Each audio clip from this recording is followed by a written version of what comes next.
இந்திய ராணுவத்தில் பணிபுரியும் போது 2 பிள்ளைகளும் ராவி நதியில் தவறி விழுந்து மரித்து விட்டார்கள். பிறகு அவர் மற்றும் அவர் மனைவி பிள்ளைகள் இழந்த துக்கத்தில் என்ன செய்வது என்று தெரியாமல் தவித்துக் கொண்டு இருக்கும் போது இயேசு கிறிஸ்து தரிசனம் கொடுத்து இருவரும் ஆண்டவருக்கென்று ஊழியம் செய்யும்படி அழைக்கப்பட்டார்கள். அவர்கள் செய்து வரும் சத்திய வேத ஆராய்ச்சி ஊழியம் ஆண்டவருடைய கிருபையால் வல்லமையாக நடைபெற்று வருகிறது. அவர்கள் கொடுக்கும் ஆண்டவருடைய வார்த்தையை நாம் கேட்போம். இந்திய தேசத்தில் எழுப்புதல் வேண்டும். இயேசு சிந்திய ரத்தம் தெளித்திட வேண்டும். ஆத்தும அறுவடை செய்திட வேண்டும். சீடரை எங்கும் அனுப்பிட வேண்டும்.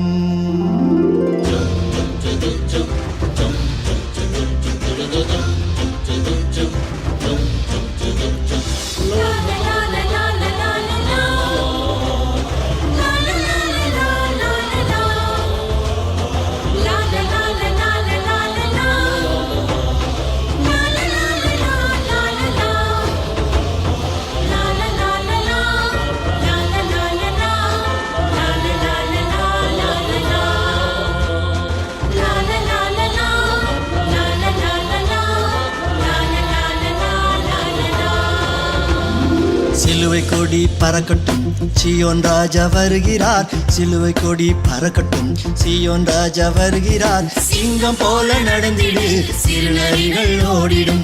சிங்கம் போல நடந்திடு, சிறுநரிகள் ஓடிடும்.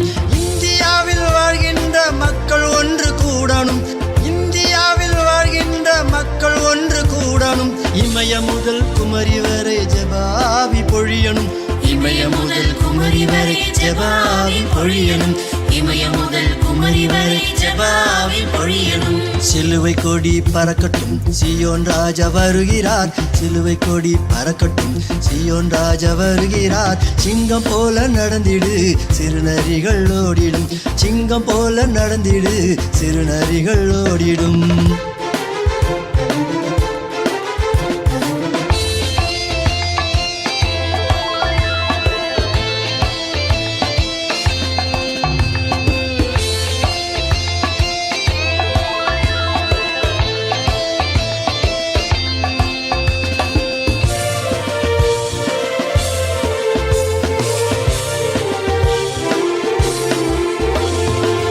வறுமை பாவத்திலே சாகும் ஜனத்தை மீட்கணும்.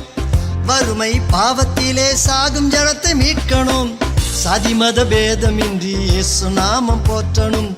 சாதி மத பேதமின்றி இயேசு நாமம் போற்றணும். சமத்துவ சமுதாயம் சத்தம் இன்றி மலரணும்.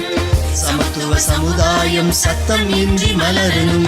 சிலுவை கொடி பறக்கட்டும், சீயோன் ராஜா வருகிறார். சிலுவை கொடி பறக்கட்டும், சீயோன் ராஜா வருகிறார். சிங்கம் போல நடந்திடு, சிறுநரிகள் ஓடிடும். சிங்கம் போல நடந்திடு, சிறுநரிகள் ஓடிடும்.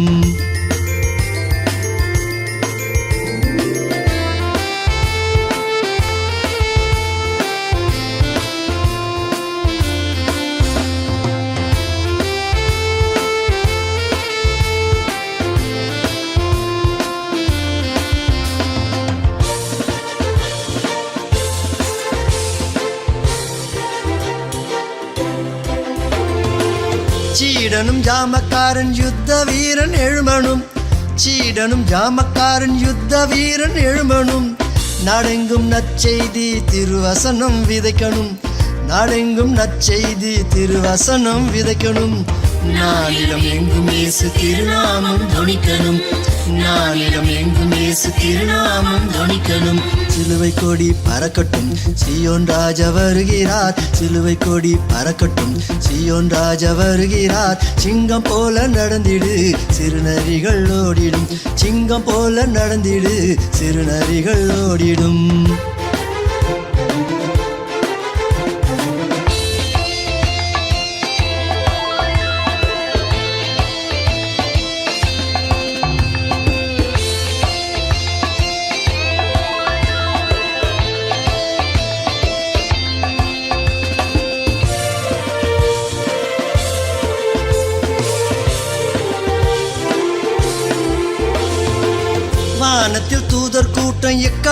துணி கேட்கும்போது, வானத்தில் தூதர் கூட்டம் எக்கால துணி கேட்கும்போது, இயேசு ராஜா வருவாரு எதிர்கொண்டு அழைக்கணும்.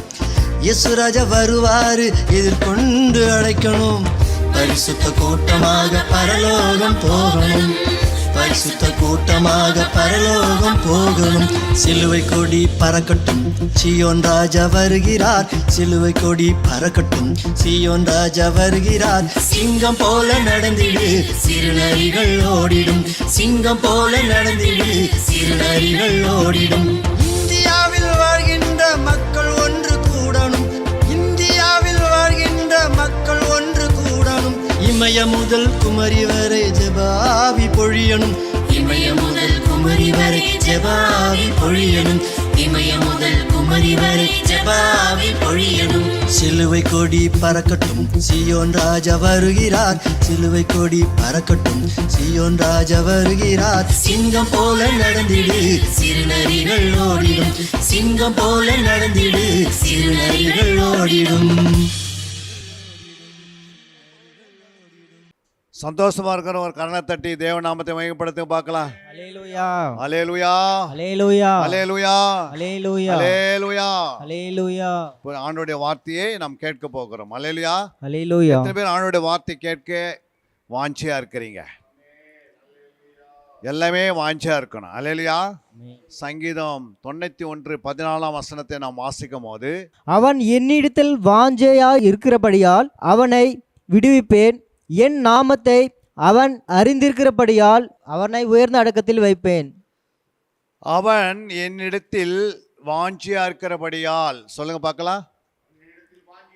சொல்லுங்க. நீங்க இயேசுவிடத்துல வாஞ்சியா இருக்கணும். எப்படி இருக்கணும்? வாஞ்சனா என்ன? ஒரு தாய் தன்னுடைய பிள்ளைகள் தாயினுடைய பாலின் மேல் என்ன பண்ணுவாங்க? வாஞ்சியா இருக்கும். அல்லேலூயா. ஹல்லேலூயா. அந்த சிறு குழந்தை எப்பவுமே என்ன பண்ணியிருக்கோம்? ஓன்னு அழும்போது அம்மாவுக்கு தெரிஞ்சது என்ன ஆச்சு? உடனே அந்த குழந்தைய தூக்கி சுமந்து அவங்களுக்கு என்ன பண்ண, அந்த குழந்தைங்க என்ன பண்ணுறாங்க? பால் ஊற்றி அந்த பிள்ளைய என்ன பண்ணுறாங்க? சமாதானப்படுத்தி படுக்க வச்சிடறாங்க. அல்லேலூயா. ஹல்லேலூயா. அப்போ அந்த பிள்ளை என்ன பண்ணுது? அடிக்கடி வாஞ்சி வைக்குது. எங்கே வாஞ்சி வைக்குது? தாயின் பாலின் மேலே. அல்லேலூயா. அதே போல் இன்னைக்கு மக்கள் எப்படி இருக்கணும்னா, இயேசுவின் மேலே வாஞ்சியா இருக்கணும். அல்லேலூயா. ஹல்லேலூயா. எதுக்கு வாஞ்சியா இருக்கணும்? விடுதலையோடு வாழ்வதற்கு. நம்ம விடுதலையோடு வாழனா அந்த விடுதலை என்பது என்ன அப்படின்னு பார்க்கும்போது, அங்கே சொல்லப்பட்டிருக்கிற லூக்கால நீங்கள் வசனத்தை வாசிக்கலாம். லூக்கால அந்த விடுதலை எப்படி கிடைக்குதுன்னு பாருங்கள்.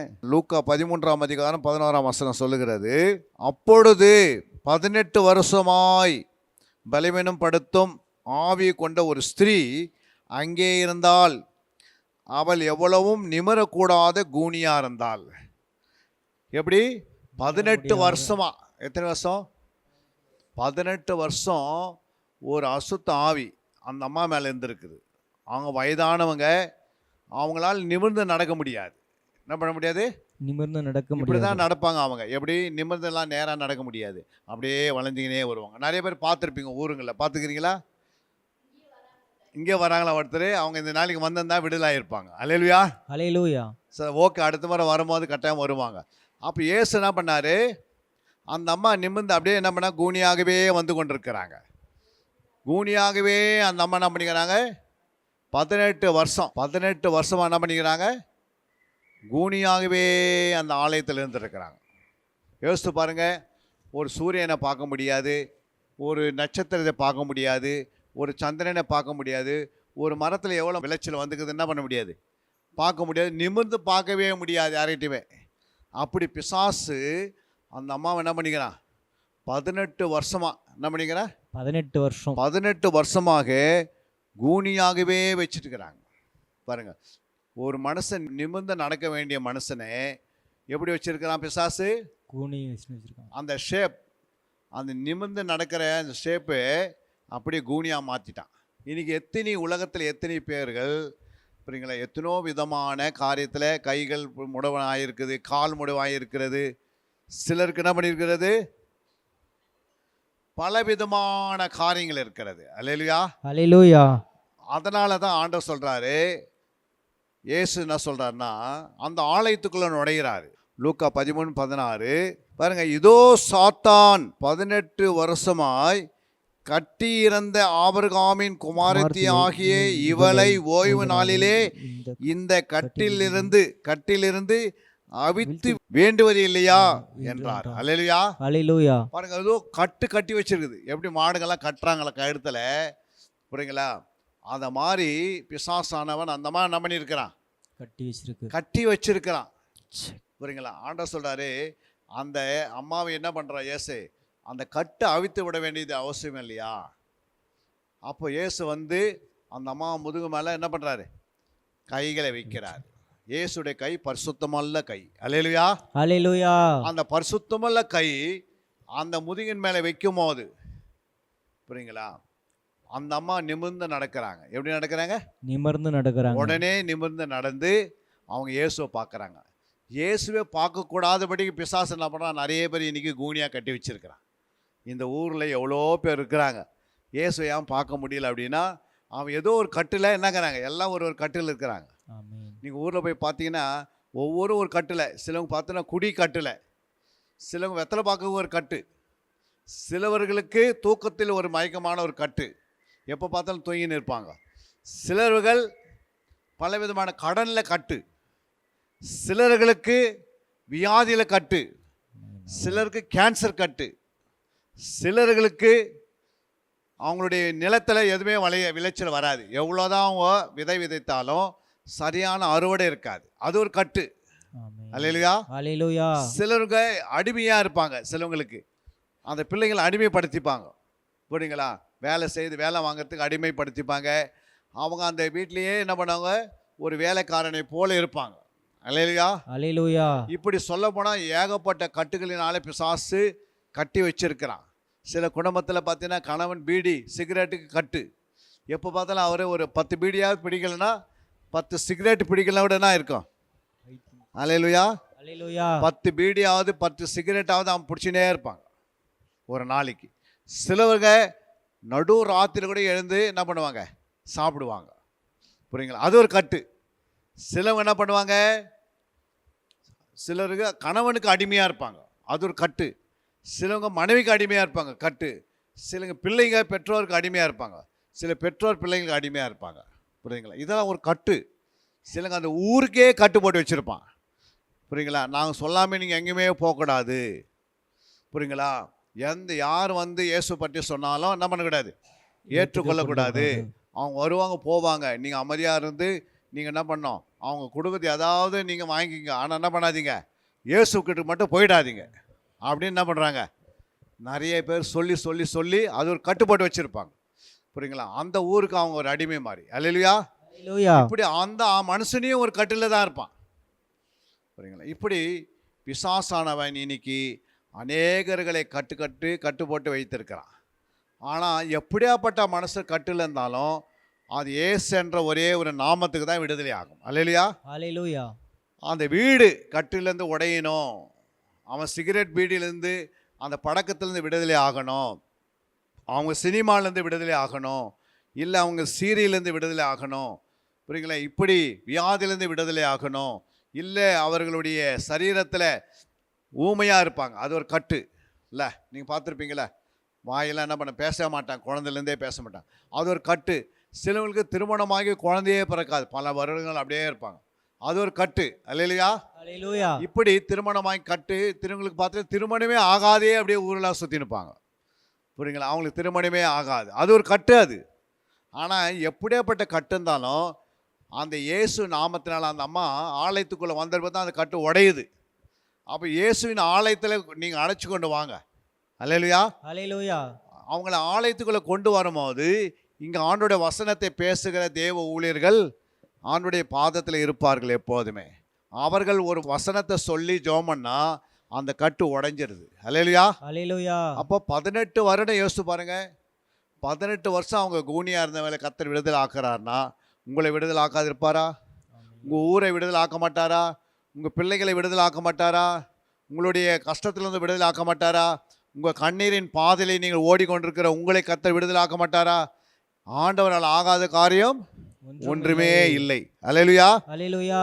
அதனால தான் ஆண்டவர் சொல்றாரு, நீ என்னை தேடு மகனே, லூக்கா 8ஆம் அதிகாரம் 2ஆம் வசனம் சொல்லுகிறது. அவர் பொல்லாத ஆவிகளையும் வியாதிகளையும் நீக்கி குணமாக்கின. சில ஸ்திரீகளும் 7 பிசாசுகளும் நீக்கின. மகதலேனால் எண்ணப்பட்ட மரியாளும். அல்லேலூயா. ஹல்லேலூயா. அவர் பொல்லாத ஆவிகளையும் வியாதிகளையும் நீக்கி குணமாக்கின. சில ஸ்திரீகளும் 7 பிசாசுகள் நீங்கின. மகதலேனாள் எண்ணப்பட்ட மரியாள். அந்த அம்மா பேர் என்ன? மரியாள். மகதலேனாள் மரியாள். அவங்க கிட்ட எத்தனை அசுத்தாவி இருந்தது? 7 ஆவிகள். 7 பிசாசுகள் என்று சொல்லப்பட்டுக்குது. புரியுதுங்களா? ஆவின்னு சொல்லல, என்ன இருக்குது? 7 பிசாசுகளே இருந்துச்சு. அல்லேலூயா. ஹல்லேலூயா. பிசாசு என்பது கேரக்டர். புரியுங்களா? ஆவி என்பது கேரக்டர் கிடையாது. அது ஒரு ஆவியா இருக்குது. அதுக்கு என்ன இல்லை, ரூபம் இருக்கும், சாயல் இருக்கும். ஆனால் என்ன இருக்காது, அதுக்கு என்ன உருவம் இருக்காது. அல்லேலூயா. ஆனால் இந்த பிசாசு உருவத்தோடு என்ன பண்ணிது? 7 பிசாசு அந்த அம்மாக்குள்ள இருந்துக்குது. புரியுங்களா? எவ்வளோ கஷ்டப்பட்டிருப்பாங்க. ஒரு ஆவியே ஒரு மனுஷனை அலைக்கடிக்குது. சில ஆவிங்க பார்த்தீங்கன்னா பிடிச்சிட்டு அவங்கள விடுறதே இல்லை. புரியுங்களா? இங்கே அங்கே அலைக்கடிக்கும் போது இந்த அம்மாக்குள்ளே 7 ஆவி இருந்தது. 7 பிசாசுகள் இருக்கும்போது அவங்க எவ்வளோ வேதனைப்பட்டிருப்பாங்க. ஏசு பாருங்க. ஆனாலும் ஆண்டவராக இயேசுக்கிட்ட அந்த அம்மா வருதுனால தான் என்ன பண்ணிக்கிறாரு? பூரண விடுதலை தந்தார் இயேசு. அல்லேலூயா. 7 அசுத்தாவிகள் அவங்கள விட்டு போயிடுச்சு. அந்த 7 பிசாசும் அவங்களை விடுதலாகி ஒரு நாள் இயேசுவுக்கே அவங்க பணிவிடை செய்தாங்க. அல்லேலூயா. ஹல்லேலூயா. நாம் கூட இன்னைக்கு ரிலீஸ் ஆகி இன்னைக்கு விடுதலை ஆகியிருக்கிறோம். நமக்கும் ஆண்டவருக்கு என்ன செய்யணும்? பணிவிடை செய்யணும். அல்லேலூயா. ஹல்லேலூயா. அவருடைய வேலையை செய்யணும், அவருடைய சித்தத்தை செய்யணும். அவர் சொன்னபடி 4 பேருக்கு போய் இயேசு பற்றி சொல்லணும். நீங்கள் விடுதலை பெற்றவங்க உடனே போய் என்ன பண்ண 4 பேருக்கு இயேசு பற்றி சொல்லி தரணும். அல்லேலூயா. பாருங்கள், நாங்கள் விடுதலை பெற்றோம், நீங்களும் வாங்க எங்கள் கூட. புரியுங்களா? ஏன் அப்படின்னா, ஏன் இயேசுக்கிட்ட வரணுன்னா ஒன்லி விடுதலைக்கு மட்டும் இல்லை, அவங்களுக்கு ஒரு நித்திய ஜீவனையும் கொடுக்குறாரு. ஆண்டவர் என்ன கொடுக்குறாரு? நித்திய ஜீவன். அதாவது மரணத்துக்கு பிறகு ஒரு வாழ்க்கை. மரணத்துக்கு பிறகு ஒரு வாழ்க்கை எந்த ஒரு மனுஷனாலும் கொடுக்க முடியாது. இந்த உலகத்தில் யாராலையும் அதை என்ன பண்ண முடியாது. மரணம் சந்திக்கிற வரைக்கும் அவங்கள வாழ வைக்கலாம், அவங்களுக்கு உதவி செய்யலாம், அவங்களுக்கு நற்கரிகளை செய்யலாம். ஆனால் மரணத்துக்கு பிறகு ஒரு வாழ்க்கை வாழணும்னா அது இயேசு ஒருவர் தான் கொடுக்க முடியும். அல்லேலூயா. ஆமென். ஹல்லேலூயா. எத்தனை பேர் விசுவாசிக்கிறீங்க? ஹல்லேலூயா. அப்போ மரணத்துக்கு பிறகு என்ன இருக்குது? வாழ்வு. ஒரு வாழ்வு உண்டு. அது என்ன வாழ்வு? நித்திய வாழ்க்கை. அதை நீங்கள் போய் சொல்லணும். பாருங்க, மரணத்துக்கு பிறகு என்ன இருக்குது? எத்தனையோ பேருக்கு மரணத்துக்கு பிறகு வாழ்வு இருக்குது தெரியாதே. அவங்க என்ன பண்ணுறாங்க? இயேசுவை ஏற்றுக்கொள்ளாமையே மறிச்சிடுறாங்க. புரியுங்களா? இந்த பூமியில் வந்து அவங்க ஏன் பிறந்தாங்க, ஏன் மறித்தாங்கன்னு தெரியாதே போயிடுது. அல்லேலூயா. அல்லேலூயா. அவங்க மறிச்சிட்டு பிறகு அவங்களோட ரேஷன் கார்டில் பேர் எடுத்துடுறாங்க. புரியுங்களா? மறிச்சிட்டு போய் பேர் இருக்குமா? பேர் இருக்காது. அவங்க பென்ஷன் வாங்கியிருந்தா அந்த பென்ஷனும் நில்லாயிடுது. அவங்க வருஷத்துக்கு மாதத்துக்கு 1000 ரூபாய் வாங்கியிருந்தாங்கன்னா அந்த 1000 ரூபாய் என்ன ஆயிடுது? கட்டாயிடும். கொடுக்க மாட்டேன்றாங்க. ஏன் அப்படின்னா மரணத்துக்கு பிறகு அவங்களுக்கு அந்த காசு எதுக்கும் உபயோகம் இல்லை. அல்லேலூயா. அல்லேலூயா. அந்த மரணம் சந்திக்கிறதுக்கு முன்னாடி வரைக்கும் அந்த பணம் யூஸ் ஆகுது. ஏன்னா அந்த மரணத்துக்கு முன்னாடி அவங்களுக்கு சரீரம் இருக்கிறது, இப்போ அவங்களுக்கு சரீரமே இல்லை. அல்லேலூயா. அல்லேலூயா. ஆனால் மரணத்துக்கு பிறகு ஒரு வாழ்க்கை ஆண்டவராக இயேசு கிறிஸ்து இந்த பூமியில் இருக்கிற அத்தனை பேருக்கு கொடுக்க ஆசைப்படுறாரு. அல்லேலூயா. அல்லேலூயா. ஆனால் அதை வந்து அவங்க புரிஞ்சு கொள்ளாமல் இன்றைக்கி இயேசு பற்றி யாருக்கு சொன்னாலும் கசப்பாக இருக்குது. இயேசு சொன்னாவே ஏற்றுக்க மாட்டேன்றாங்க. அல்லேலூயா. அல்லேலூயா. அவர் பெயர் சொல்லி விடுதலை பெற்று ஈஸியான மெத்தடில் வரமாட்டேன்றாங்க. அந்த அளவுக்கு பிசாசம் ஆதிக்கம் பண்ணி உலகத்தில் ஜனங்களை மோசம் பண்ணி கொண்டிருக்கிறான். அதனால் நீங்கள் ரட்சிக்கப்பட்டிருக்கிறீங்க, இயேசு ஏற்றுக்கொண்டிருக்கிறீங்க, இயேசு ருசித்து பார்த்துருக்கிறீங்க, இயேசுடைய சமூகத்தில் இருக்கிறீங்க, இயேசு அறிஞ்சு வச்சுருக்கிறீங்க, இயேசுடத்தில் நல்ல நல்ல கனிகளை பெற்றிருக்கிறீங்க. நீங்கள் போய் மற்றவங்க உங்களோடு இருக்கிறவங்களாம் சொல்லணும். மரணத்து பிறகு என்ன இருக்குது? ஒரு வாழ்வு இருக்கிறது, ஒரு நித்திய வாழ்க்கை இருக்கிறது, ஒரு பரலோக வாழ்க்கை இருக்கிறது, ஒரு சொர்க்கத்துடைய வாழ்க்கை இருக்கிறது. என்றென்றைக்குமான அந்த வாழ்க்கையை நாம் பெற்றுக்கொள்வதற்கு நீங்கள் எல்லாம் என்கிட்ட இயேசுக்கிட்ட வாங்க. அங்கே ஒரு ஆலயம் இருக்கிறது, அந்த ஆலயத்தில் ஒரு மேய்ப்பர் இருக்கிறாரு. அந்த மேய்ப்பரை சந்திக்கும்படி நம்ம எல்லாம் போகணுன்னு என்ன பண்ண நீங்கள் சொல்லணும். போய் இன்னிலேருந்து சொல்லணும். ஒரு வீடு வீடாக என்ன பண்ண போயிட்டு சொல்லணும். உங்களுக்கு தெரிஞ்சவங்களாம் சொல்லணும், உங்கள் சொந்த பந்தெல்லாம் சொல்லணும். எப்படி இருந்தாலும் உங்களுக்கு மாமா இருக்கலாம், மச்சான் இருக்கலாம், அப்பா இருக்கலாம், தம்பி இருக்கலாம், தங்கை இருக்கலாம், தாத்தா இருக்கலாம், ஆயா இருக்கலாம், உறவினர்கள் இருக்கலாம், பங்காளிகள் இருக்கலாம், ஏகப்பட்டவங்களோடு இருப்பாங்க. இருக்கிறாங்களே இல்லையா? ஆமென். இருக்கிறாங்க. நீங்கள் சாட்சியாக வாழணும். என்ன வாழணும்? சாட்சியாக வாழணும். இயேசுக்காக சாட்சியாக வாழணும். நீங்கள் சொல்லணும் போயிட்டு, இது மாதிரி பாருங்கள், நான் என் சரீரத்தில் இவ்வளோ நாள் இந்த வியாதியிலேருந்து என்னை குணமாக்கினார், ஒரு பைசா இல்லாத குணமாக்கினார் ஆண்டவர். ஹல்லேலூயா. ஹல்லேலூயா. எத்தனோ பேர் வியாதிகளுக்காக ஹாஸ்பிட்டலில் போய் பல கோடிகள் செலவு பண்ணி கூட வியாதி குணமாகலை. ஆனால் இயேசு சொல்கிறாரு, என் வார்த்தையினாலே, என் வசனத்தினாலே நான் கை வச்சா உங்களுக்கு குணமாகும், நான் சொன்னால் குணமாவீர்கள், நான் சொன்னால் விடுதலை ஆவீர்கள், நான் உங்களுக்கு விடுதலை தர வந்திருக்கிறேன். ஹல்லேலூயா. ஹல்லேலூயா. அப்படின்னு ஆண்டவராக இயேசு கிறிஸ்து நேற்றும் இன்றும் என்றும் ஜீவிக்கிறார். ஹல்லேலூயா. ஹல்லேலூயா. இதோ மரித்தேன், சதா காலங்களிலும் உயிரோடு இருக்கிறார் இயேசு. அவ்வளோ பெரிய இயேசு நம்மோடு கூட இருக்கும்போது நாம் ஏன் பயப்படணும்? எதை குறித்து நாம் பயப்பட வேண்டிய அவசியம் கிடையாது. மரணத்து குறித்து பயப்படாதீங்க, யார் எது சொன்னாலும் பயப்படாதீங்க. ஹல்லேலூயா. ஹல்லேலூயா. இயேசு உனக்குள்ளே இருக்கிற வரைக்கும், இயேசு உன்னோடு இருக்கிற வரைக்கும் உன் வாழ்க்கையில் என்ன வேணுமோ அதை நேரத்துக்கு கொடுப்பாரு. ஹல்லேலூயா. ஹல்லேலூயா. உனக்கு நல்ல வேலையை தருவார், உன் பிள்ளைகளை நல்லா படிக்க வைப்பார், உன் வாழ்க்கையில் முன்னேற்றம் வரும், உன் குடும்பத்தை வீட்டை கட்டுவீங்க, நல்லா உங்களுக்கு நிலங்களில் உங்களுக்கு விதை விதைத்தா 100 மடங்கு அறுவடை வரும். எத்தனை மடங்கு? 100 மடங்கு. நீங்கள் சும்மா மழையே வராது கூட நீங்கள் விதைத்து பாருங்கள். இயேசுவின் விசுவாசத்தினாலே, இயேசு மேலே விசுவாசத்தை நீங்கள் விதைத்து பாருங்கள், அந்த விதையை 100 மடங்கு உங்களுக்கு ஆசீர்வாதத்தை கொடுப்பார். எத்தனை மடங்கு? 100 மடங்கு ஆசீர்வாதம். அப்போ இயேசுவால் ஆகாத காரியம் ஒன்றுமே இல்லை. அப்போ இயேசுவை நம்ம ஏற்றுக்கொண்டோம். நம்ம ஏற்றுக்கொண்டதை மற்றவர்களும் ஏற்றுக்கொள்வதற்கு, மற்றவங்களும் இயேசுக்கிட்ட வருவதற்காக தான் நீங்கள் வாரம் வாரம் என்ன செய்யணும்? போயிட்டு இயேசு பற்றி மற்றவங்களுக்கு சொல்லணும். எத்தனை பேர் சொல்ல பாருங்க? அவங்க மட்டும் கரங்களை வைத்து ஒரு வேலையை சொல்லுங்க பார்க்கலாம். ஹல்லேலூயா. ஹல்லேலூயா. ஹல்லேலூயா. பாருங்க, லூக்கா 8:43 இருக்குது. அப்போது 12 வருஷமாய் பெரும்பாடுபடுவளாயிருந்து தன் ஆசுகளெல்லாம் வைத்தியர்களுக்கு செலவழித்தும் ஒருவனாலும் சொஸ்தமாக்கப்படாதிருந்த ஒரு ஸ்திரீ. ஹல்லேலூயா. ஹல்லேலூயா. 12 வருடங்களாக பெரும்பாடு உள்ள ஸ்திரீ. நான் பாருங்க, பெரும்பாடுன்னா என்ன அர்த்தம்னா, உதிரப்போக்கு அவங்களுக்கு என்ன ஆகல? அந்த உதிரப்போக்கு ஒவ்வொரு மாதம் என்ன பண்ணோம்? நமக்கு ஒவ்வொரு சகோதரிகளுக்கு வருகிறது இல்லை? அந்த உதிரப்போக்கானது கண்டினியூவாகவே என்ன பண்ணுது? மாதம் ஃபுல்லாக அப்படியே கண்டினியூவாக வந்துனே இருக்கும். இப்படி 12 வருஷம் வந்தால் என்ன ஆகும்? அவங்களுடைய சரீரம் எப்படி இருக்கும்? யோசிச்சு பாருங்க. இந்த 12 வருடங்களுக்காக அவங்க என்ன பண்ணியிருக்கிறாங்க? அவங்களுடைய சொத்தே வித்துட்டாங்க. அவங்களுடைய எல்லா சொத்தும் விற்று, புரியுதுங்களா, அதை விற்று என்ன பண்ணியிருக்கிறாங்க?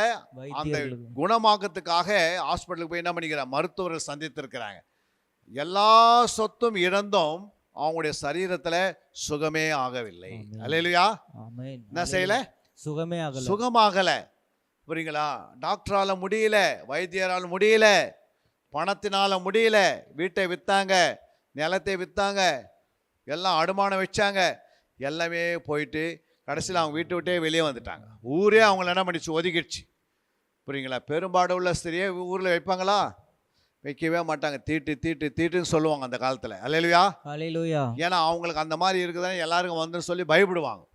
புரியுங்களா? இப்போ அப்படி இல்லை. ஆனால் பழைய காலங்களில் பார்த்தீங்கன்னா யாருக்காவது இது மாதிரி வந்தால் அந்த ஊரை விட்டு அவங்கள என்ன பண்ணுவாங்க? தனியாக ஒரு குடிசை போட்டு ஊரில் தனியாக வச்சுடுவாங்க. புரியுங்களா? எவ்வளோ கஷ்டம். ஒரு அழகாக வீட்டில் பிறந்த ஒரு குடும்பத்தில் ஒரே ஒரு பெண்ணு பிறந்து, அந்த பெண்ணுக்கு என்ன ஆயிடுச்சு? அவங்க வாலிப வயசில் 12 வருஷமாக அவங்க பெரும்பாடு உள்ள ஸ்திரீ அந்த உதிரி போக்க தொடர்ந்து வந்து அந்த ரத்தம் அவங்களுடைய சரீரத்தை விட்டு விலகி விலகி விலகி அவங்க எப்படி ஆயிட்டாங்க? ரொம்ப பலவீனமாக ஆயிட்டாங்க. நடந்து போகிறதுக்கு கூட சக்தி இல்லாமல். புரியுங்களா? லாஸ்ட்டில் அவங்க பெற்றோர்கள் அதை யாரோ ஒருவர் சொன்னாங்களாம். அது ஒரு ஸ்டோரி மாதிரி சொல்கிறாங்க. அவங்களுக்கு என்ன நடந்ததுன்னா, கடைசி நேரத்தில் யாரோ ஒருத்தர் வைத்தியர் சொன்னாங்களாம், ஒரு ₹1 பில்லை இருந்தால் எட்டுன்னு வாங்க, நான் குணமாக்குறேன். எவ்வளோவா? ₹1 பில்லை. அந்த ₹1 பில்லையே ஊரில் போய் அவங்களால வாங்க முடியல. புரியுங்களா? கடைசி நேரத்தில் யாரோ ஒருவர் அந்த கல்லறையில் அந்த பள்ளத்தை நோண்டு வருவாங்க. புரியுங்களா? செத்துட்டு பிறகு அவங்களுக்கு அந்த பள்ளத்தை எடுக்கிறதுக்காக கூலி வாங்குவாங்களா, அது ₹1 தான் தருவாங்களாம். அந்த காலத்தில். அந்த 1 ரூபா அவங்களே சொன்னாங்க, நாங்களே என்ன பண்ணுறோம், அப்பா அம்மா சேர்ந்துக்கணும். அவங்க அப்பா அம்மா சேர்ந்து அந்த பள்ளத்தை எடுத்துகிட்டு அந்த 1 ரூபா வாங்கிட்டு வந்து எங்கே கொடுத்தாங்களாம், அந்த வைத்தியர்கிட்ட கொடுத்தாங்க. ஆனால் அந்த வைத்தியர் அந்த 1 ரூபாய் வச்சு குணமாக்கவே முடியலையா. அல்லேலூயா. ஹalleluya. அதனால் பெற்றோருடைய உள்ளம் எவ்வளோ இடிஞ்சிருக்கும். 12 வருஷம் உதவி போக்கு போயிருந்தா எல்லாமே செலவு பண்ணி கோட்டீஸ்வரமாக வாழ்ந்தவங்க எல்லாருக்கும் முன்னாடி எப்படி வந்துருக்குறாங்க, கோட்டீஸ்வரமாக. புரியுங்களா. எந்த குறையில்லாத வாழ்ந்தவங்க, ஊருக்கே கஞ்சி ஊற்றினவங்க, ஊருக்கே சோறு போட்டவங்க, அவங்க ஊருக்கே அவங்க என்ன பண்ணியிருக்கிறாங்க, உதவி செய்திருக்கிறவங்க நிலைமை இன்றைக்கி என்ன ஆயிடுச்சு, அந்த பெண்ணுக்கு உதிரி போக்கம் வந்து இன்றைக்கி அவங்க ஊரை விட்டே வெளியே போகிறதாயிடுச்சு. புரியுங்களா. அப்போ எவ்வளோ ஒரு பாடு. அதில் தான் பாடு உள்ள ஸ்திரீன்னு எழுதிக்குது. என்ன போட்டுக்குது, பெரும்பாடு. வெறும் பாடுன்னு தான் பரவாயில்ல, நம்மளுக்கு சாதாரண பாடே தாங்க முடியல. பெரும்பாடு வந்தால் எவ்வளோ கஷ்டம். அது ஒரு வித்தியாசமாக போட்டுக்கிறார். பெரும்பாடு உள்ள ஸ்திரீ. அந்த ஸ்திரீ பேர் என்ன, பெரும்பாடு உள்ள ஸ்திரீ. அந்த ஸ்திரீக்கு இந்த நிலைமை வந்து கடைசியில் ஆண்டவராக இயேசு கிறிஸ்து அந்த பகுதியில் வருகிறார். எந்த பகுதியில், அந்த ஊருக்கும் அந்த இடத்துக்கும் கிட்டத்தட்ட ஒரு 10 கிலோமீட்டர் தொலைவு இருக்கலாம். அல்லேலூயா. ஹalleluya. அந்த திசையில் வருகிறான்னு கேள்விப்பட்டு ஒருத்தர் போய் சுவிசேஷம் அறிவிக்கிறாங்க. யாருக்கு, இந்த பெரும்பாடுள்ள ஸ்திரீயுடைய பெற்றோர்களுக்கு அறிவிக்கிறாங்க. இது மாதிரி வந்து இயேசுன்னு ஒருத்தர் வந்திருக்கிறாரு, அவர் அந்த கிராமத்துக்குள்ளே வருகிறாரு, நீங்கள் உடனே புறப்பட்டு எப்படியாவது அவர் சரீரத்தை தொட்டுடுங்க, அவர் பார்த்துருங்க அப்படின்னு சொல்லின பிறகு அந்த அம்மா என்ன பண்ணாங்களா, அத்தனை கிலோமீட்டரும் நடந்து போக முடியாமல் அப்படியே உருண்டுக்கினே போயிருக்கிறாங்க. எப்படி போனாங்க, உருண்டுகிட்டே போயிருக்கு. உருண்டுக்கினே. நீங்கள் என்ன பரவாயில்ல, நல்லா வந்து உட்காந்து விடுதலை பெற்றுக்கிறோம். அல்லேலூயா. ஹalleluya. அவங்க அப்படியே என்ன பண்ணியிருக்கிறாங்க, உருண்டுகிட்டே போயிருக்காங்க. அவரை போய் சந்திக்கும்படி அப்படியே உருண்டு அப்படியே தரண்டு அப்படியே என்ன பண்ணிக்கிறாங்க, தழுவி எப்படியாவது போய் இயேசு சரீரத்தை பின்னாடி என்ன பண்ணிட்டாங்க, தொட்டுட்டாங்க. அல்லேலூயா. ஹalleluya. இயேசு சரீரை தொட்ட பிறகு ஒரு கரண்ட் எப்படி ஷாக் அடிச்சா எப்படி இருக்கும், அந்த அளவுக்கு அந்த அம்மாவுக்குள்ள என்ன உண்டாகுது, பூரண விடுதலை உண்டாயிடுச்சு. கரங்களை தட்டுங்க அதுக்காக. உடனே இயேசு சொல்கிறாரு, என்னை யார் தொட்டது அப்படின்னு கேட்குறாங்க. அப்போ எல்லாமே என்ன சொல்கிறாங்க, நாங்கள் எல்லாமே ஒன்று தொட்டுன்னு தானே இருக்கிறோம். இவ்வளோ பெரிய கும்பலில் எப்படி இயேசு சரியாக தொட்டுக்க மாட்டாங்களா, எல்லாமே நாங்கள் தொட்டுக்கிறோம். அப்படி நீ என்னை தொட்டதுன்னு யாருன்னு கேட்குறீங்களே, இல்லை என்னை விசுவாசமாக தொட்டாங்க யாரோ ஒருத்தர். எப்படி தொட்டாங்களா, விசுவாசமாக தொட்டாங்க. எல்லாமே தொடுறாங்க, எல்லாமே சர்ச்சுக்கு வரோம். ஆனால் விசுவாசத்தோடு வரோம் ஆலயத்துக்கு. ஒவ்வொரு முறை வரும்போது ஒரு அற்புதம் ஆண்டவர் செய்வார். அல்லேலூயா. ஹalleluya. நீங்கள் எப்போல்லாம் ஆலயத்துக்கு வரீங்களோ அப்போல்லாம் எப்படி வரணும், விசுவாசமாக வரணும். எப்படி வரணும், விசுவாசமா. ஒரு முறை வந்து போனால் ஒரு விடுதலையோடு போனோம். ஒரு முறை நீங்கள் வந்து போனீங்கன்னா உங்களுடைய சரீரத்துலேருந்து ஒரு வியாதி போயிடணும். நீங்கள் ஒரு முறை வரும்போது உங்கள் சுபாவம் அழிந்து போயிடணும், உங்களுடைய ஜென்ம சுபாவம் ஒழியணும். வரும்போது சும்மா வந்து சும்மா போகக்கூடாது. அல்லேலூயா. ஹalleluya. நீங்கள் எப்போல்லாம் ஆலயத்துக்கு வரீங்களோ அப்போ உங்களை முழுமையாக சிறையிலேருந்து உன்னை விடுதலை ஆக்கிறார். அல்லேலூயா. ஹalleluya. சிறைப்பட்டவர்களை சிறையிலேருந்து விடுதலை ஆக்கிறார். அப்போ நீங்கள் எந்த சிறையில் இருக்கிறன்னு தேவ சித்தம் அல்ல, நீங்கள் சிறையிலிருந்து இயேசுக்குள்ளே வரணும். அல்லேலூயா. ஹalleluya. எப்படியாப்பட்ட வியாதிகள் இருந்தாலும் இயேசு இன்றும் குணமாக்கி கொண்டிருக்கிறார். எப்படியாப்பட்ட பலவீனம் இருந்தாலும் இன்று அவர் குணமாக்குகிறார். இயேசுவினால் ஆகாத காரியம் ஒன்றுமே இல்லை. அல்லேலூயா. ஹalleluya. அப்ப இந்த 12 வருடம் பெரும்பாடு உள்ள ஸ்திரியை கர்த்தராக இயேசு கிறிஸ்து பூரண விடுதலையோடு அனுப்புகிறார். அல்லேலூயா. ஹalleluya. அவர் இடத்துல அவர் சரீரத்தை தொட்ட விடுதலை, அவர் சொன்னால் விடுதலை, அவர் பேசினால் விடுதலை, அவருடைய தழும்புகளால் விடுதலை, அவருடைய வஸ்திரத்தினால் விடுதலை, அவர் வார்த்தையினால் விடுதலை. அல்லேலூயா. ஹalleluya. இயேசு எப்படி இருந்தாலும் இயேசுவுக்குள்ளே நீங்கள் அந்த விசுவாசத்தோடு போய் தொடணும்.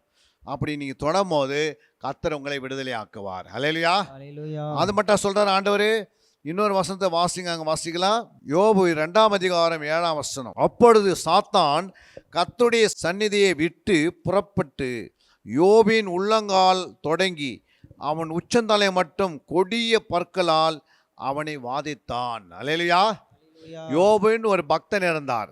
அவன் தேவனுக்கு முன்பாக தேவனுக்கு பயந்தவனாகவும் அவன் சன்மார்க்கனாகவும் அவன் உத்தமனாகவும் அவன் தேவனுக்கு நீதிமானாய் காணப்பட்டான். அல்லேலூயா. ஹalleluya. அவன் ஐஸ்வர்யம் உள்ள ஒரு யோபா இருந்திருக்கிறார். பணக்காரராக இருந்தார். அவர் எப்படி இருந்தார்? அவ்வளோ பெரிய மனிதன் இடத்துல ஒரு பிசாசுக்கும் அவருக்கு நடுவில் ஒரு பெரிய சோதனை. அல்லேலூயா. என்ன சோதனை? நீங்க அவனை தொடுங்க. அல்லேலூயா. பிசாசுடைய சோதனை என்னன்னா, புரியுங்களா, இவ்வளோ நாள் இந்த யோபை நீ வேலை எடுத்து காத்து கொண்டு இருந்தாய், புரியுங்களா, அதனால் அந்த அவன் ஐஸ்வர்யம் உள்ளவனாக மாறிட்டான். அவன் இன்னைக்கு எப்படி இருக்கிறான்? பெரிய குடும்பத்தோடு வாழ்ந்து கொண்டிருக்கிறான். வீடு வாசல்லாம் அவனுக்கு இருக்கிறது, நிலங்கள் இருக்கிறது, ஆடு மாடு இருக்கிறது, ஒரு செழிப்பான வருடமாக அவன் வாழ்ந்து கொண்டிருக்கிறான். இப்படி பிசாசம் சொல்கிறான். நீங்கள் அந்த வேலையை எடுத்து பாருங்க, அவன் உன்னை மறுதளிப்பான், உனக்கு விரோதமாக எழும்புவான் அப்படின்னு பிசாசு போய் இயேசுக்கிட்ட கடவுள்கிட்ட பேசுகிறான். அப்போ ஆண்டவராக இயேசு சொல்கிறாரு, நீ அவன் உயிரை மட்டும் எடுக்காதே, மீதி எப்படின்னா பண்ணிக்கின்றாரு. அப்போ பிசாசு என்ன பண்ணுறான்?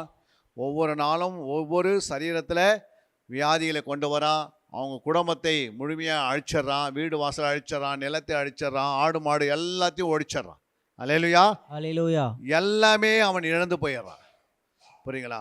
கடைசி வரைக்கும் பார்த்தீங்கன்னா யோபினுடைய சரீரத்தில் பயங்கரமான கொடிய வியாதிகள்.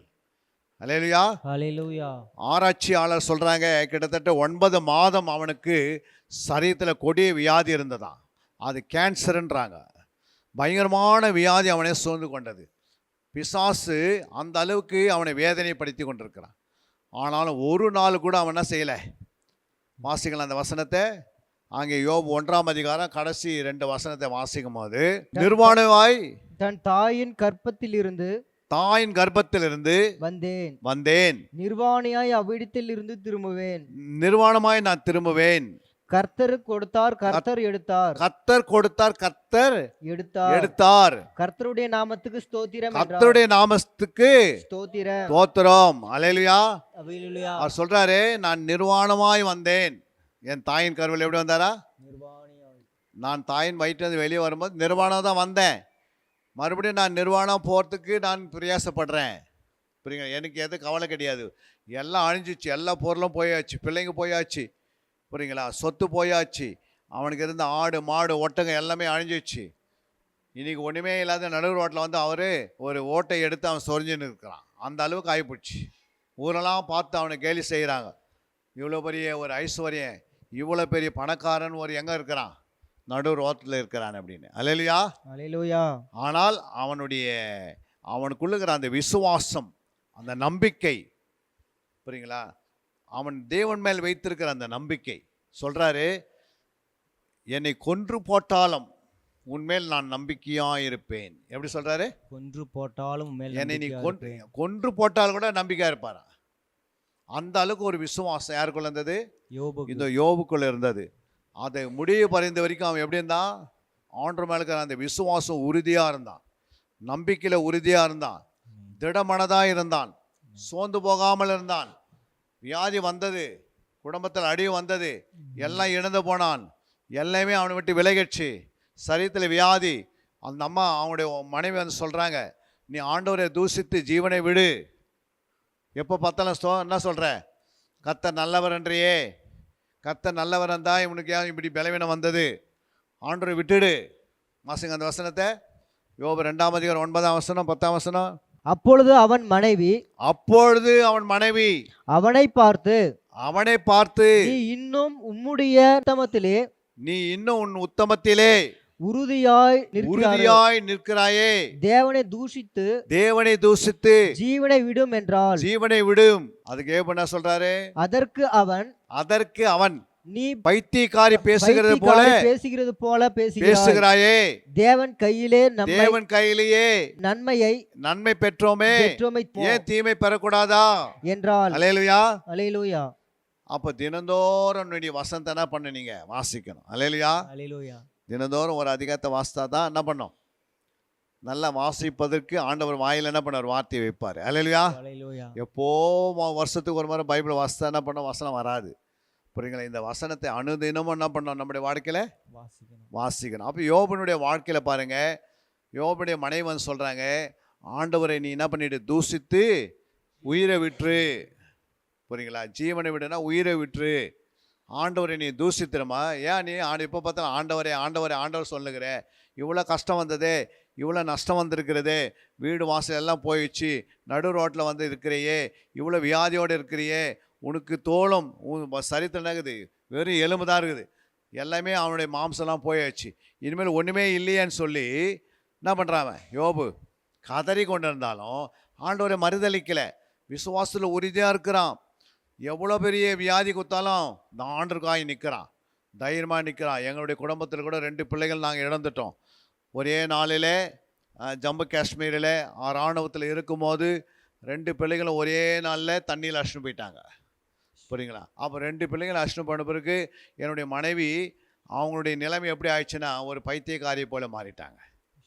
யோசித்து பாருங்கள். அதுக்கு பிறகு உலகத்தில் கடவுள் யாருன்னு நான் கேட்கும் போது தான் ஜம்மு காஷ்மீர் பகுதியில் ஆண்டவராக இயேசு கிறிஸ்து ஒரு ஆலயத்தை காட்டினார். என்ன காட்டினாரு? ஆலயத்தை. அந்த ஆலயத்துடைய வாசலில் நான் எப்படி இருக்கிறேன்? முழங்காலில் நின்று கொண்டிருக்கிறேன். என்னுடைய வலது புறமாக இயேசு கிறிஸ்து, ஹல்லேலூயா, ஹல்லேலூயா, என்னுடைய வலது புறத்துலேருந்து இயேசு கிறிஸ்து என்ன பண்ணுறாரு? அப்படியே என்ன பண்ணுறாரு? நடந்து வருகிறார். புரியுங்களா? அவரோடு கூட ஒரு கூட்டம் இருக்கிறாங்க. வெண் வஸ்திரத்தை தரித்தவராக அப்படியே அவர் என்ன பண்ணுறாரு? அப்படியே நடந்து வராரு. இது எப்போ நடந்தது? குழந்தைகளை இழந்து ஒரு வித்தின் ஒரு 3 மாசத்துல இந்த சொப்பனத்திலே எனக்கு இந்த தரிசனத்தை வெளிப்படுத்தினார். அல்லேலூயா, ஹல்லேலூயா. அப்படியே வந்து என் முதுகு பின்னாடி வந்து நிற்கிறார். நின்றுட்டு என்ன பண்ணுறாரு? அவர் தன்னுடைய கரத்தை எடுத்து எனக்கு மேலே அப்படியே வச்சார். அல்லேலூயா. எனக்கு முன்னாடி ஆலயம் இருக்கிறது. என்ன இருக்குது? முன்னாடி ஆலயம். அந்த ஆலயம் வெறுமையாக இருக்கிறது. அந்த வாசலில் நான் முழங்கால் போட்டுட்டு இருக்கிறேன். எனக்கு பின்னாடி இயேசு நிற்கிறாரு. புரியுங்களா? நான் கேட்டதுன்னா உலகத்திலே ஒரு கடவுள் ஏன்னு கேட்டேன்னா, என் பிள்ளைகளோடு பல பிள்ளைகளும் அங்கே இருந்தாங்க அந்த நதி ஓரமாக. ஆனால் எல்லா பிள்ளைகளும் தப்பித்து கொண்டு வந்தாங்க. ஆனால் எங்கள் பிள்ளைங்க 2 பேருமே அதில் தண்ணியில் என்ன ஆயிடுச்சு? முழுகி இறந்துட்டாங்க. புரியுங்களா? ஏற்கனவே என் மனைவி வந்து ஃபேமிலி பிளானிங் பண்ணிட்டோம், இனிமேல் குழந்தை வேணான்னு சொல்லிட்டு. இப்படி இருக்கிற சூழ்நிலை அந்த எங்கள் பிள்ளைகளோடு இருந்த பிள்ளைகளுடைய பெற்றோர்கள் ஃபேமிலி பிளானிங்கும் பண்ணலை. இத்தனைக்கும் அவங்களுக்கு 3 பிள்ளைங்க 2 பிள்ளைங்க இருக்கிறது. அல்லேலூயா, ஹல்லேலூயா. ஒரு பிள்ளை போய் ஒரு பிள்ளை போயிட்டு ஒரு பிள்ளை வந்திருந்தா கூட நாங்கள் மிலிட்டரியிலேருந்து வந்திருக்க மாட்டோம். அல்லேலூயா, ஹல்லேலூயா. 2 பிள்ளைகளும் போனனால தான் இந்த கேள்வி எழும்பிச்சு. புரியுங்களா? ஆரம்ப காலகட்டத்தில் நான் வந்து ஒரு பெயர் கிறிஸ்துவனாக இருந்தேன். நான் இருந்தேன் பெயர் கிறிஸ்து, பேருக்கு மட்டும் கிறிஸ்துவன். அப்புறம் உலகத்தில் உலக பிரகாரம் வாழ்ந்துருந்தேன். அல்லேலூயா, எம்மதம் சம்மதன்னு இப்படி உலகத்தில் வாழ்ந்திருந்த என்னை ஆண்டவர் என்ன பண்ணார்? அன்னைக்கு ஒரு நாள் சந்தித்தார். அல்லேலூயா, ஹல்லேலூயா. உலகத்தில் கடவுள் யாருன்னு கேட்டேன். எல்லா கடவுள் இருக்கிறாங்களே. புரியுங்களா? எல்லா கோயிலுக்கும் போனேனே. இந்து கோயிலுக்கு போனேன், அப்புறம் மசூதிக்கு போனேன், குருதுவாருக்கு போயிருந்தேன், அப்புறம் எல்லா கேத்தலிக் கோயிலுக்கு போனேன், சிஎஸ்சிக்கு போனேன், எல்லா கோயிலுக்கும் போனேன். ஆனால் என்னை எந்த கடவுள் தான் உண்மையான கடவுள், எம்மதம் சம்மதம் என்று ஓடிக்கொண்டிருந்த என்னை இராணுவத்தில் இருக்கும்போது ஆண்டவராக இயேசு கிறிஸ்து என்ன பண்ணார்? இந்த கேள்வி கேட்டதுனால அவரே என்ன பண்ணிட்டாரு? எனக்கு வெளிப்பட்டுட்டார். அல்லேலூயா, ஹல்லேலூயா. அன்னைக்கு வெளிப்பட்டதுனால 1997ஆம் ஆண்டு ஜூலை 15ஆம் தேதி நடந்தது. 1998 ஆண்டவர் என்ன பண்ணார்? எனக்கு தரிசனம் ஆயிட்டார். என்னுடைய வேலையை நான் ராஜினாமா செய்தேன். அல்லேலூயா, ஹல்லேலூயா.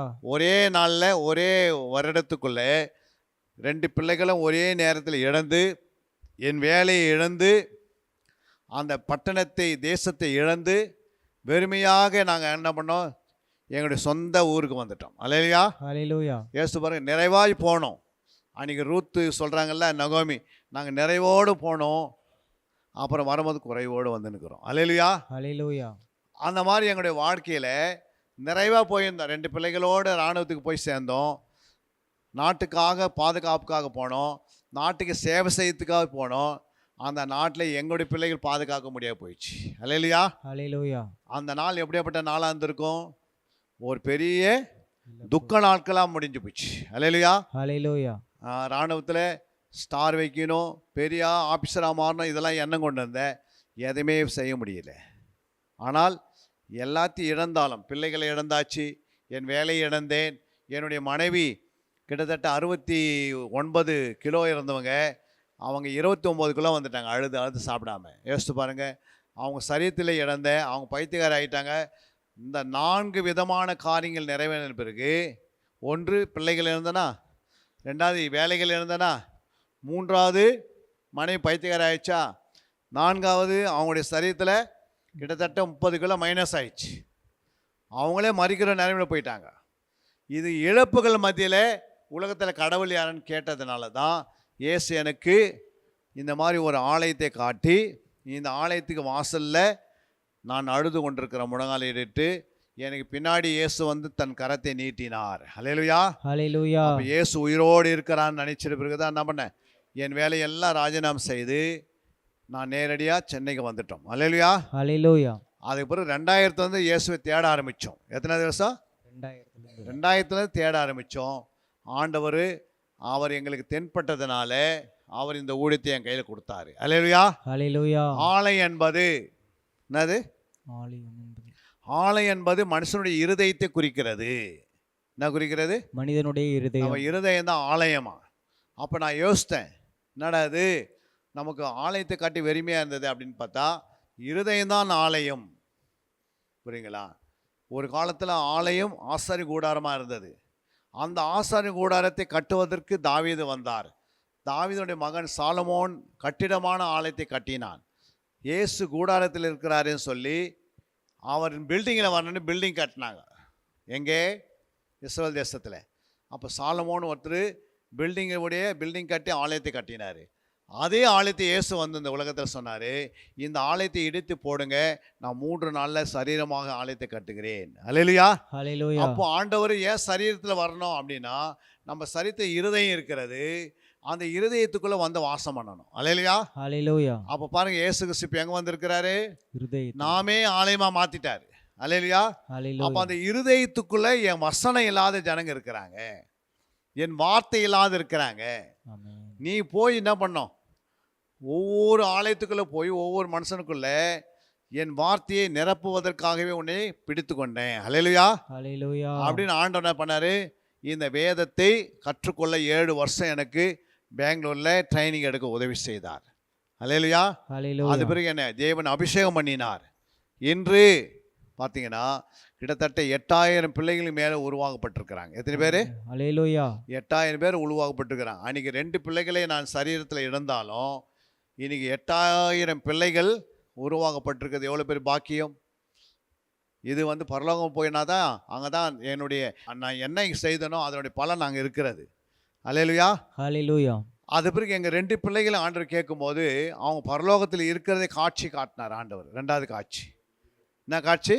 2வது காட்சி. அந்த 2 பிள்ளைகளும் எந்த கடைசி நேரத்தில் எந்த வஸ்திரத்தில் அவர் முழுங்கினாங்களோ அதே வஸ்திரம் தரித்தவர்களாக ஆண்டவராக இயேசுடைய கரத்தில் இருக்கிறதை கர்த்தர் காட்டினார். ஹல்லேலூயா, ஹல்லேலூயா. அப்புறம் அவருடைய ஊழியம் வேலை செய்ய ஆரம்பிக்கும் போது, ஊழியத்தை செய்யும் போது மறுபடியும் நான் இழந்து போன வேலையை மறுபடியும் கொடுத்து, நான் இழந்து போன சரீரத்தை என் மனைவியின் சரீரத்தை மறுபடியும் கொடுத்து, அவருடைய வேலை செய்யும்படியாக எங்களை பிரித்தெடுத்து இந்த பூமியில் என்ன பண்ணார், இன்னைக்கு தமிழ்நாடு எங்கும் போவதற்கும், வட மாநிலத்தை எல்லா இடத்துலையும் போவதற்கும், பல நாடுகளுக்கு போவதற்கும் கர்த்தர் அதை உருவாக்கி கொஞ்சம் கொஞ்சமாக இன்றைக்கி 25 வருஷம் ஆயிடுச்சு.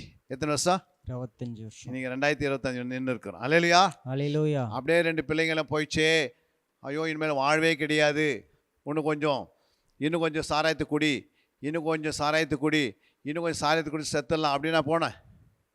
என்னம்மா, இன்றைக்கி யாராவது ஒரு துக்கம் வீட்டில் யாராவது செத்துட்டா என்ன குடிக்கிறாங்க? முதல் சாராயத்தை தான் குடிக்கிறான். ஹல்லேலூயா, ஹல்லேலூயா. குடிச்சு சரீரத்தை கெடுத்துக்கிறாங்க. ஆனால் நாங்கள் மிலிட்ரியில் இருக்கும்போது குடிக்காத இருந்தோம், குடிச்சிருந்தோம்.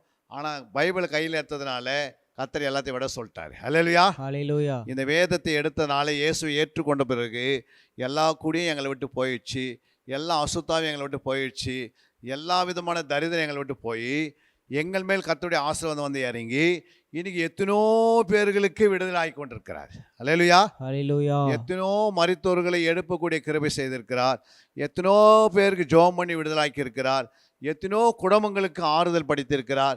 எத்தனையோ குடும்பங்களில் இப்படிப்பட்ட இழப்புகள் மத்தியில் இந்த மாதிரி ஒரு சாட்சி கேட்டு எத்தனையோ குடும்பங்கள் மறுபடியும் வாழ்வதற்கு வழிவசதி தந்திருக்கிறார். ஹல்லேலூயா, ஹல்லேலூயா. இதெல்லாம் ஒரே நாளில் நடக்குதா? இல்லை. கர்த்தர் அன்று எங்களை பிடிச்சார். இந்நாள் வரைக்கும் அவர் என்ன பண்ணார், அந்த அபிஷேகத்தை ஊற்றி இன்னைக்கு அநேகர்களை இருதயத்துக்குள்ள அவருடைய வசனத்தை உள்ள வைத்து அவங்கள உருவாக்கி அவங்கள ஒரு ஆலயமாக மாற்ற சொல்லியிருக்கிறார். அல்லேலூயா. ஹalleluya. நம்மளாம் யாரு? ஆலயம். நம்மளாம் யாரு? ஆலயம். ஆலயம். ஆலயம் எப்படி இருக்கணும்? நம்மளை யாராவது தொட்டால் விடுதலை ஆகணும். நம்ம யாருக்குன்னா ஒரு வார்த்தை சொன்னால் அவங்க விடுதலை ஆகணும். அந்த அளவுக்கு நம்ம ஆலயமாக இருக்கணும். இருக்கிறோமா? நாமே மற்ற போய் தொடர்ந்து ஓடுனுங்கிறோம். அல்லேலூயா. ஹalleluya. நாமே ஆலயமாக மாற்றிட்டா அப்போ ஆலயம் நடமாட ஆலயமாக இந்த உலகத்தில் உலாவி கொண்டிருக்கிறோம். நம்ம என்ன ஆலயம்? நடமாடுகிற ஆலயமாக. புரியுங்களா? அதனால தான் இயேசுடைய பிள்ளைகள் எப்படி இருக்குன்னா நடமாட ஆலயமாக நம்ம இயேசுவை ஏற்றுக்கொண்டு அவரை ருசித்தவர்கள் அவரை போல வாழ்ந்து அவர் செய்து போலே நம்ம செய்யணுமா? புரியுங்களா? அதான் என்னை பின்பற்றி வா, நீ எனக்கு சீசனாயிரு. நாயிரு எனக்கு சீசனாயிரு. சீசன் என்றால் தன்னைத்தான் வெறுக்கிறவன், தன் சிலுவை சுமக்கிறவன். அல்லேலூயா. ஹalleluya. கற்றுக்கொள்பவன், இயேசுவை பின்பற்றுகிறவன், மரணம் வந்த வரைக்கும் பின்பற்றுகிறவன் தான் யார்? சீசன். அல்லேலூயா. ஹalleluya. அவர் செய்தது போல செய்கிறவன் தான் சீசன். அப்படி தான் ஆண்டவர் என்ன பண்ணுறாரு? இன்னைக்கு நம்ம எல்லாரையும் சீசனாக உருவாக்குறாரு. இன்னைக்கு நீங்களாம் யாராக இருக்க போறீங்க? ஒரு நாளில் இன்னும் ஒரு 2-3 வருஷத்தில் நீங்கள் எல்லாம் சீசன் ஆகி இந்த பட்டணத்தில் போய் என்ன பண்ண போறீங்க? அநேக ஆத்துமாக்களை ஆதாயப்படுத்துவீங்க. அல்லேலூயா. ஹalleluya. இன்னைக்கு சாதாரணமாக உட்காந்துருக்கிறீங்க, அன்றைக்கி அசாதமான வேலைகளை செய்ய போகிறீங்க. நீங்கள் ஜெபம் பண்ணுவீங்க, அநேக குடும்பங்கள் இருக்கிற பிசாசு ஓட ஆரம்பிச்சிடும். அல்லேலூயா. ஹalleluya. ஊரை விட்டே ஓடும். கர்த்தர் உங்களோட கூட இருப்பார். யோபின் வாழ்க்கையில் நாம் பார்த்தோம். யோபின் வாழ்க்கையில் எப்படி இருந்தால் யோபு எல்லாத்தையும் இழந்தாலும் கடைசியில் அவன் இழந்ததெல்லாம் மறுபடியும் திருப்பி கொண்டான். அல்லேலூயா. ஹalleluya. நீங்கள் எதெல்லாம் இழந்தீங்களோ மறுபடியும் உங்ககிட்ட வந்துடும். எதெல்லாம் இழந்தீங்க? சாராயத்தை இருந்தால் மறுபடியும் சாராயம் வராது. சினிமா இருந்தால் மறுபடியும் சினிமா வராது. அதெல்லாம் அழிவின் பாதை, அது போயிடுச்சு. எதை இழந்தனா ஒருவேளை உங்கள் பிள்ளைகளை இழந்தால் மறுபடியும் ஆண்டவர் என்ன பண்ணுவார்? கொடுப்பார். இந்த வாழ்க்கையில் உங்களுக்கு மறுபடியும் ஆண்டவர் ஒரு பிள்ளையை தருவார். அல்லேலூயா. ஹalleluya. நீங்கள் ஏதாவது உங்கள் வீட்டை இழந்திருந்தால் மறுபடியும் ஒரு வீட்டை தருவார். அல்லேலூயா. ஹalleluya. ஒருவேளை உங்களுக்கு பெற்றோர்களை இழந்திருந்தால் மறுபடியும் யாராவது உங்களுக்கு பெற்றோர்களாக ஆண்டவர் என்ன பண்ணார்? உங்களுக்கு வைப்பார். அல்லேலூயா. ஹalleluya. ஒருவேளை உங்களுடைய வீட்டில் பணத்தை இழந்தாலும் கூட மறுபடியும் உங்கள் ஆண்டு கொடுப்பார். ஒருவேளை உங்களுடைய நிலத்தை இழந்தாலும் மறுபடியும் தருவார்.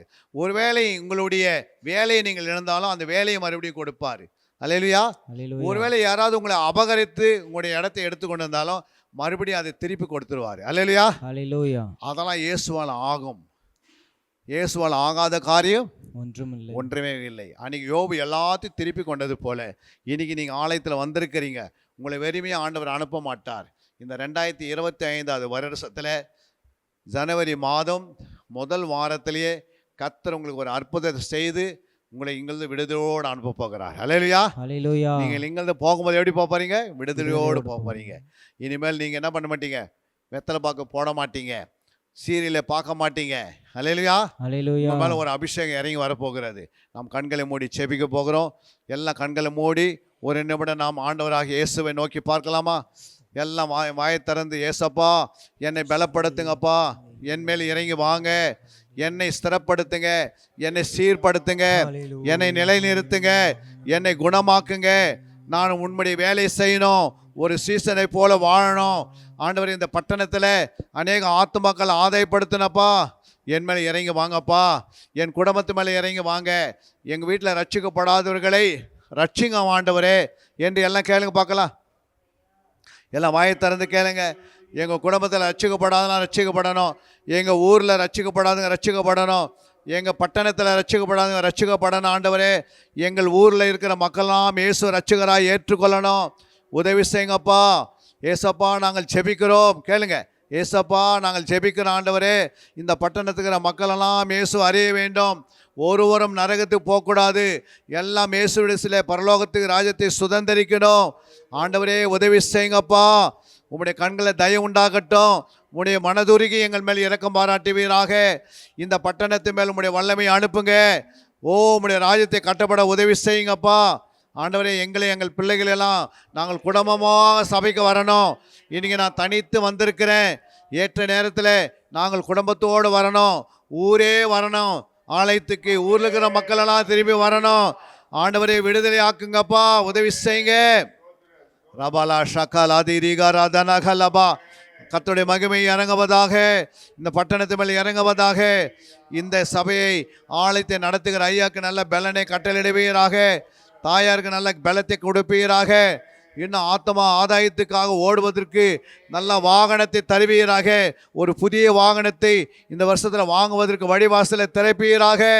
ரபாலா ஷகாலா தீரிகா ரபாலா. புதிய ஆத்மாக்கள் சபைக்கு வரட்டும் அப்பா. இந்த வருடத்தில் புதிய ஆத்மாக்களை சபைக்கு திரளாய் கூட்டம் கூட்டமாய் ஓடி வர ஆண்டவரே, எங்கெல்லாம் விதைகளை விதைத்திருக்கிறார்களோ, எங்கே சுவிசேஷத்தை விதைத்தார்களோ அந்த பட்டணத்தின் ஆத்மாக்களை, புதிய ஆத்மாக்களை ரட்சிக்கப்படுகளை கர்த்தர் அனுதினம் சபையில சேர்த்து கொண்டு வந்தது போல அனுதின சபையிலே புதிய ஆத்மாக்கள் வரட்டும் அப்பா. உம்முடைய எழுப்புதலை ஆவியை ஊற்றுவீராக.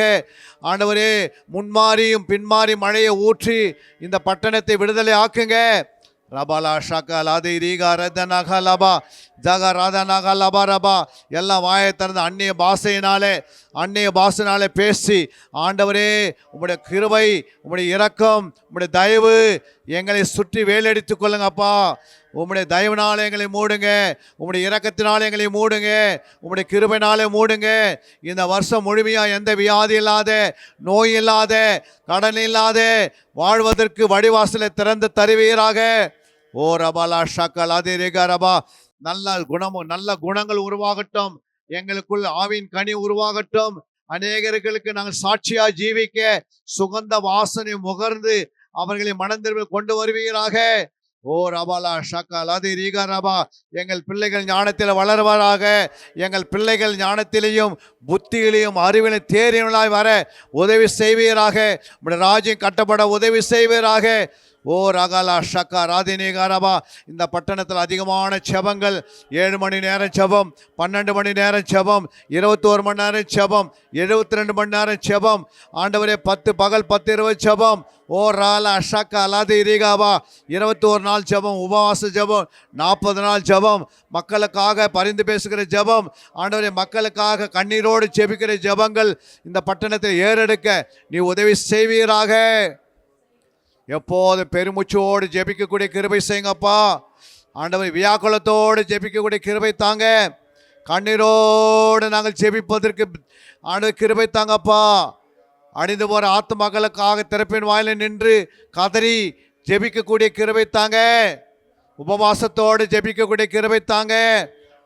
ஆண்டவர், எஸ்தரை போல ஆண்டவரே புசியாமல் குடியாமல் ஆண்டவரே உம்முடைய பாதத்தில் காத்திருந்து ஜெபிக்க அந்த பட்டணத்தில் 127 பட்டணத்தை மனம் திரும்பத்தக்க ஆண்டவர் ராஜாவுடைய உள்ளத்தில் மனம் திரும்பத்தக்க எல்லா வடிவம் திறந்தீரே. ஹல்லேலூயா. சோத்திரம் சோத்திரம். எங்கள் தேசத்தினுடைய அதிபதிகளுக்காய் சோத்திரம்.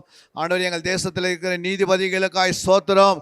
எங்கள் தேசத்தில் உள்ள ஆண்டவர் பிரைம் மினிஸ்டருக்காய் சோத்திரம், ஜனாதிபதிக்காய் சோத்திரம், எல்லா சீஃப் மினிஸ்டருக்காய் சோத்திரம், எல்லா மந்திரிகளுக்காய் சோத்திரம், எல்லா விதமான மத்திய ஆண்டவரே எம்பிகளுக்காய் சோத்திரம், எம்எல்ஏகளுக்காய் சோத்திரம், அனைத்து ஆண்டவரே மத்திய துறைகளுக்காய் சோத்திரம், ஆண்டவரே தனியார் துறைகள் உள்ளவர்களுக்காய் சோத்திரம், மாநில துறைகளுக்காய் சோத்திரம். என் தேவாதி தேவனே கர்த்தாவே, ஏழைகள் திக்கட்ட ஒடுக்கப்பட்டிருக்காய் சோத்திரம், அனாதி பிள்ளைகளுக்காய் சோத்திரம், பாவத்தில் முழுகி இருக்கிற ஜனங்களுக்காய் சோத்திரம். விடுதலை ஆக்குவீராக. விபச்சாரத்தினாலும் வேசித்தனத்தினாலும் போத வஸ்து அடிமையாக இருக்கிற பிள்ளைகளை விடுவிக்கும்படியாக நாங்கள் ஆண்டவராக இயேசுவின் நாமத்தினால் கட்டளையிடுகிறோம். ஆண்டவரே, எங்கள் பட்டணத்தில் எல்லா விபச்சாரத்தின் ஆவிகள் இயேசு நாமத்தில் கட்டப்படுவதாக. ஓ ரபாலா ஷக்கா. இந்த 10 இந்த எல்லையை விட்டு வெளியேறுவதாக. ரபாலா ஷக்கா லதேரிக ரபா. ஆண்டவரே, பரிதானுக்கு அடிமையாக இருக்கிற விடுவிப்பீராக. ஆண்டவரே, பரிதானம் வாங்கி வாங்கி ஆண்டவரே ஜனங்களை மோசம் பண்ணுகிற ஜனங்கள் விடுவிக்கப்படிபடியாக செபிக்கிறப்பா. என் தேவாதி தேவனே கர்த்தாவே உதவி செய்யுங்க. வணங்குகிற ஜனங்கள் உம்மை அறிய வேண்டும். அவங்க மனக்கண்கள் திறக்கப்பட வேண்டும். அவங்க மனக்கண்கள் திறக்கப்பட வேண்டும் என்று செபிக்கிறோம். ஆண்டவர், ஏழைகள் திக்கட்ட ஒடுக்கப்பட்டவர்களுக்கு உதவி செய்யுங்கப்பா. அவங்களுடைய கண்ணீரை துடைப்பீராக. ஆகாரம் ஆண்டவர் குறையில்லாதபடி ஆகாரத்தை பெற்றுக்கொள்ள உதவி செய்யுங்கப்பா. எங்கள் இந்தியா தேசம் எங்கும் எந்த விதமான கொரோனா வியாதிகள் வாதை நோய்கள் வராதபடிக்கு ஆண்டவர் இயேசுவின் நாமத்தில் கடிந்து கொள்கிறோம். ஆண்டவரே, எந்த பூமி அதிர்ச்சி வராதபடி காத்துக்கொள்ளுங்க. 2025 வருடத்தில் எந்த பூமி அதிர்ச்சி பட்டணத்துக்குள் வரக்கூடாது, இந்தியா தேசத்துக்குள் வரக்கூடாது. எங்கள் இந்தியா தேசத்தை பாதுகாத்து கொள்ளும்படியே செபிக்கிறப்பா. ஆண்டவரே எங்கள் இந்தியா தேசத்தில் செழிப்பு உண்டாக்குங்க, நல்ல மழையை தாங்கப்பா. ஆண்டவரே மழை இல்லாத இடங்களில் நல்ல மழை பயிர் பசுமையாக காணப்பட உதவி செய்வீராக. வறட்சியெல்லாம் எடுத்து போடுவீராக.